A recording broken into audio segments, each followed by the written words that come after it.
The Hogaak situation expertly highlights the problem with how Wizards of the Coast does things.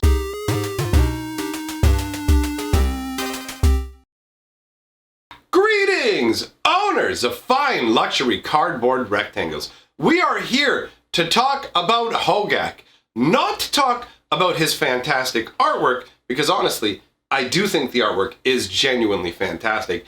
No, he is here to be discussed to talk about how Wizards of the Coast handles bannings and things of that nature, and the negative effect that the way they carry on their business has on particular formats.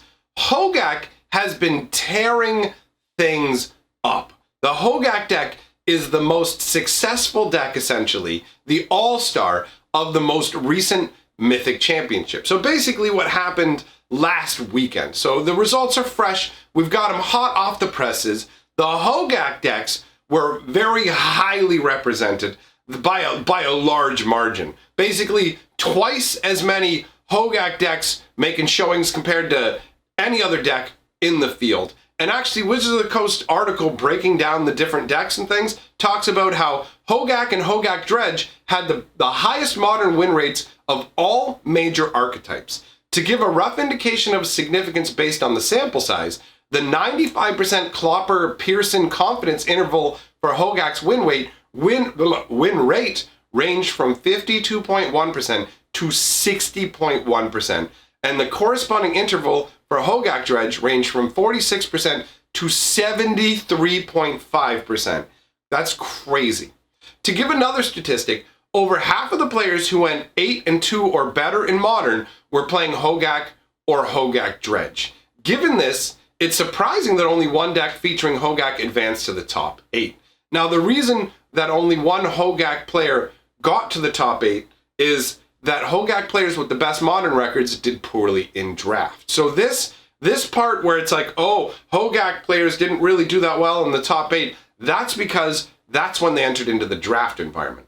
Even though Hogaak players as a group had an above average win rate in draft collectively, the Hogaak players with excellent draft records did poorly in Modern and vice versa. The exception was top 8 competitor Martin Muller, the only Hogaak player to excel in both Limited and Constructed. Now, Hogaak is putting up high-level results, and this is nothing new. Since Hogaak came along in Modern Horizons, he has been tearing up Modern. Some of you may remember my recent video where I talked about the bannings that went on with the whole Hogaak deck that was tearing things up. And do you know what they banned? They banned Bridge from Below. Bridge from Below had managed to survive in Modern for a very long time and is an amazing graveyard enabler. But it clearly wasn't the linchpin, the most important part of the Hogaak deck. You know what is? It's Hogaak. Big surprise. Now here's where the problem comes in. Wizards of the Coast didn't ban Hogaak. Now I don't think that they didn't ban Hogaak because they thought to themselves, oh, you know what? Let's give Hogaak some time to shine. We're just going to get rid of Bridge from Below. There's no way Hogaak will be a problem once we get rid of Bridge from Below. Hogaak will just kind of fade into a little bit of obscurity. He won't really make that much of a difference. Here's what I think. I think it was based purely on financial reasoning, where they went, wait, no, hold on. We can't ban Hogaak. We can't ban Hogaak because we literally just put out Modern Horizons. And we're talking about how this has cards that are going to affect Modern, but we barely have any cards in the set that are actually going to affect Modern. There are very few cards in Modern Horizons that are actually making an impact on Modern currently. The majority of it, in all honesty, in Modern Horizons is draft chaff.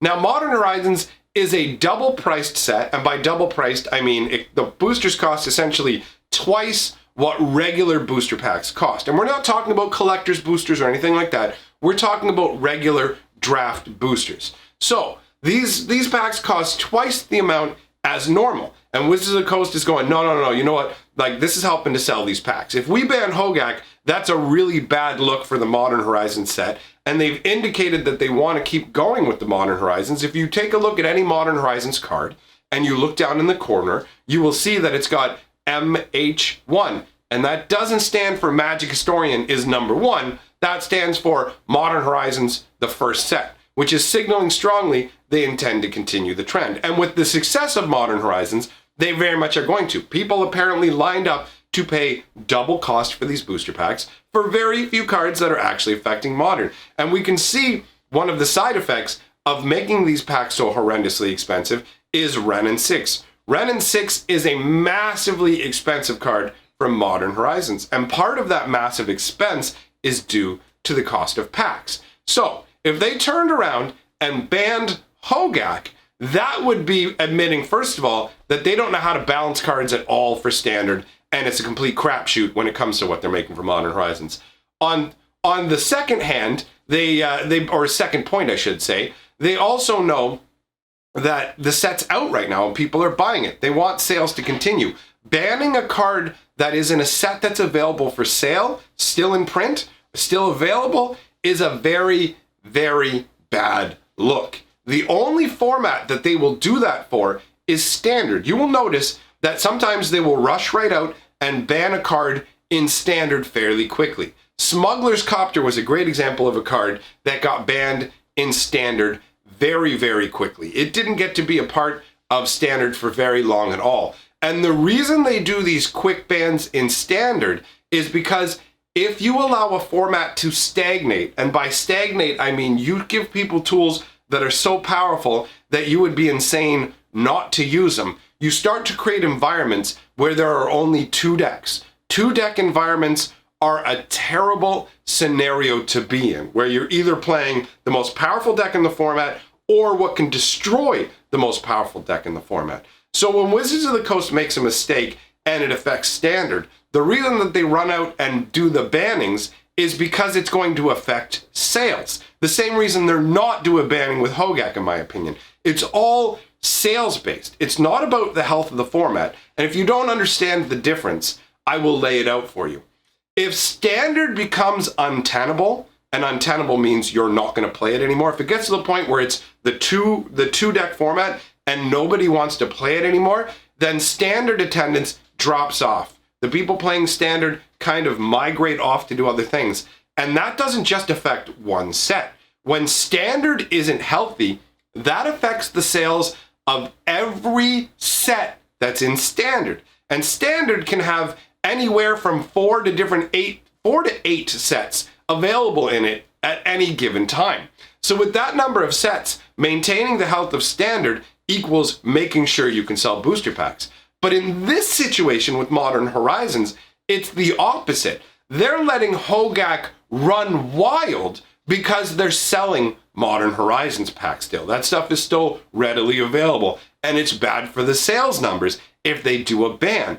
And it's really important to actually foster proper format environments. We've seen this from Wizards' own admission in recent times. They talked about the Brawl format and how the Brawl format failed for multiple reasons. One of the reasons the Brawl format failed is because it was just kind of thrown out there with no support. And by no support, I mean they had no Brawl decks you could buy, nothing like that specifically for Brawl. So there's no products to recommend it. But on top of that, they weren't stewarding the format properly. And by that, I mean they weren't making sure to maintain a properly curated ban list. And as a result, you had Baral, Chief of Compliance, just completely wrecking Brawl to the point where nobody wanted to play it. Now we have a scenario where Wizards of the Coast should be looking at things and going, okay, we need to ban stuff because of this Hogaak deck. Oh, look, we banned stuff, and Hogaak is still at the top. It's still at the top. The nerf factor didn't work, and it won't work until they deal with Hogaak. Either that, or they're going to have to start banning all kinds of cards just to avoid banning Hogaak. Hogaak is playing with fire. Wizards of the Coast should know that Hogaak has the exact same problem they run into with stuff like Smuggler's Copter, the one Emrakul that needed a ban. There's different ways that make cards a problem. Making them colorless so they're accessible to everybody is a big problem. Making them free is a big problem. And that's what Hogaak is. Hogaak is free. You can't cast him with mana. You have to use alternate resources. But those alternate resources are incredibly easy to build up in Modern. So as a result, Hogaak is running absolutely rampant because he's busted. That's a busted card. Making free Magic cards is a bad idea, whether they have a colorless casting cost or whether they're costed. In terms of Hogaak is technically a green-black card and has green-black cost, but I mean, not really. Not really. It's just tap a couple creatures, remove stuff from your graveyard. It's really easy to build that up. So Wizards of the Coast isn't interested in making Modern the healthiest format it can be. They're interested in protecting what's in booster packs they're currently selling.